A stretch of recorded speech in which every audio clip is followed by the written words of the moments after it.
JEE mains की daily PYQ series में आज हम डेफिनेट इंटीग्रेशन जेई मेंस 2024 का क्वेश्चन डिस्कस कर रहे हैं। इस क्वेश्चन में बोला गया है 0 से लेकर पाई/4 तक इस एक्सप्रेशन को इंटीग्रेट करना है।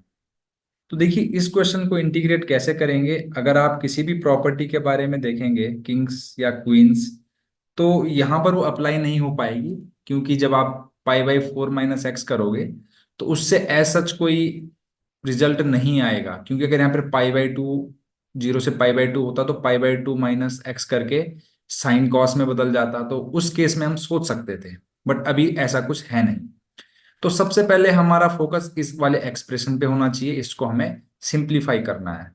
तो जब कभी भी इस तरीके से आ जाए ए ऑफ साइन या कॉस अपॉन में ए साइन प्लस बी कॉस आ जाए, तो आपने न्यूमरेटर को डिनोमिनेटर की टर्म्स में लिखना है। यानी कि 136 साइन एक्स को आपने लिखना है A times denominator plus B times denominator का डिफरेंशिएशन, ऐसा लिखना है।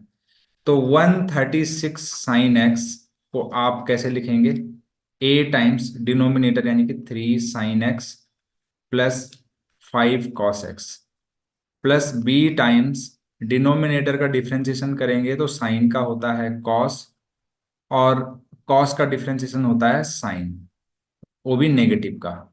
तो यहाँ पे मैं -5 साइन एक्स लिख दूंगा। ठीक है। अब दोनों साइड हम साइन और कॉस के कोएफिशिएंट को कंपेयर करेंगे। तो क्या कंपेयर करें, compare coefficient of sine and cos, sine and cos both side. अगर हम ऐसा करेंगे तो यहां पर देखिए अगर साइन की बात करेंगे तो यहां से हमें 3 a sin x मिलेगा, यहां से -5 b साइन एक्स, यानी कि 3a - 5b जो है साइन एक्स का आरएचएस में कोइफिशिएंट है, और एलएचएस में आप देख सकते हैं 136 है। इक्वेशन 1 बोल दीजिए। ऐसे ही आप कॉस का कोइफिशिएंट कंपेयर करेंगे तो आएगा 5a, और यहाँ कॉस का देखेंगे तो +3b। ये है 0 के बराबर, क्योंकि एलएचएस में कॉस तो है ही नहीं। तो यहां से मैं ए की वैल्यू को निकालना चाहूं, ए की वैल्यू जो आएगी -3b/5, है ना। तो इसी वैल्यू को यहां पर रख देता हूं मैं। तो ए की जगह पर मैं -3b/5 रख देता हूँ। -5b = 136। 5×5 = 25, 3×3 = 9। तो ये कुछ हो जाएगा -9b -25b डिवाइडेड बाई 5 = 136। 25 और 9 जो होता है वो 34 होता है। ठीक है। तो यहां से 25 दोनों ही नेगेटिव में आएंगे ऑब्वियसली। तो 25 और 9 -34b = 136 × 5 हो जाएगा। 17×2 = 34, 17×8 = 136, 4। तो यहां से हमें b की वैल्यू मिल गई -20। इस -20 वैल्यू को यहां पर रखूंगा तो 20 × 3 = 60, और a की वैल्यू हो जाएगी 60/5, है ना। तो यहां से 12×5 = 60 होता है। तो यहां से जो आएगा 12 टाइम्स हो जाएगा, तो a = 12। ए की वैल्यू 12, बी की वैल्यू -20। तो अब आप ध्यान से देखिए, 136 sine x upon 3 sine x plus 5 cos x को मैं कैसे लिख सकता हूं, देखो अपॉन में तो यही टर्म रहेगी। 136 साइन एक्स की जगह पर मैं लिख सकता हूं ए टाइम्स डिनोमिनेटर, यानी कि 3 sine x plus 5 cos x divided by 3 sine x plus 5 cos x dx plus b times denominator का differentiation 3 cos x -5 sin x, और अपॉन में मैं डिनोमिनेटर लिख दे रहा हूं क्योंकि यहां पर जगह नहीं बची है मेरे पास, है ना। मैं नेक्स्ट पेज को यूज करूंगा। तो एक्चुअली इस एक्सप्रेशन को मैं नेक्स्ट पेज में सॉल्व करूँ। तो नेक्स्ट पेज में जाने से पहले देखिए ये एक्सप्रेशन और ये एक्सप्रेशन कैंसिल हो जाएंगे। ठीक है, तो यहाँ पे ए डी एक्स बचेगा। तो मैं इसको नेक्स्ट पेज में लेके जाता हूँ। तो जो हमें इंटीग्रेशन गिवन था उसको मैंने कन्वर्ट कर लिया 0 से π/4 ए डी एक्स।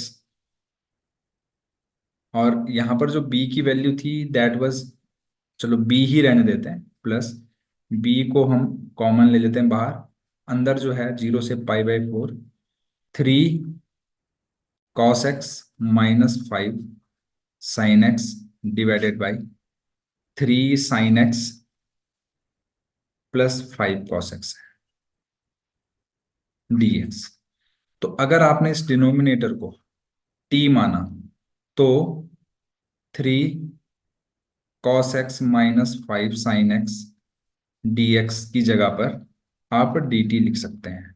तो एक्चुअली इसका इंटीग्रेशन आपको मिलेगा a x, x 0 से π/4 है, प्लस b, और इसका इंटीग्रेशन आप करेंगे 0 से π/4 में, तो ये हो जाएगा dt/t, जिसका होता है ln t। तो इसका जो इंटीग्रेशन है ये मैं यहीं पर लिख दे रहा हूँ, b टाइम्स ln t।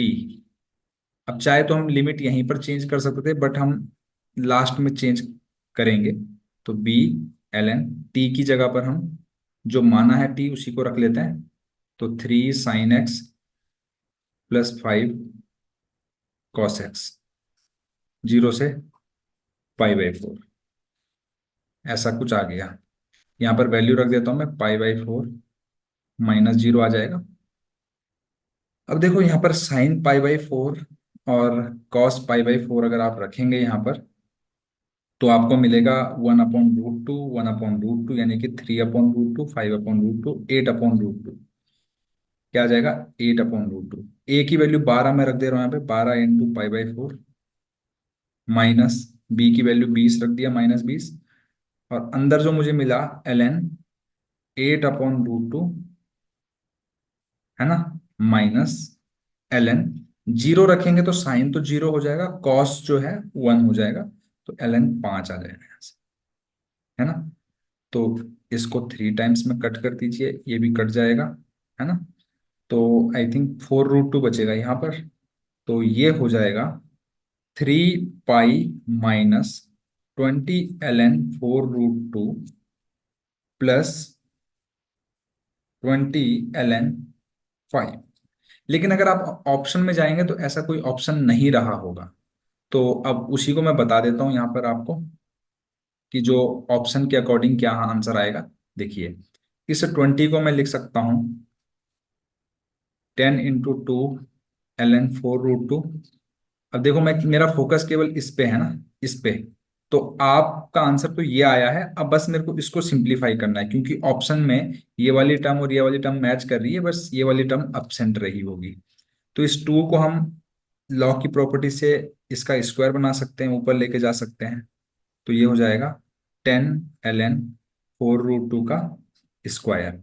4√2 का स्क्वायर हो जाएगा 32। 32 को हम लिख सकते हैं 2 की पावर 5। तो ये हो जाएगा 10 ln 2 की पावर 5, 5 आगे आ जाएगा तो 50 हो जाएगा।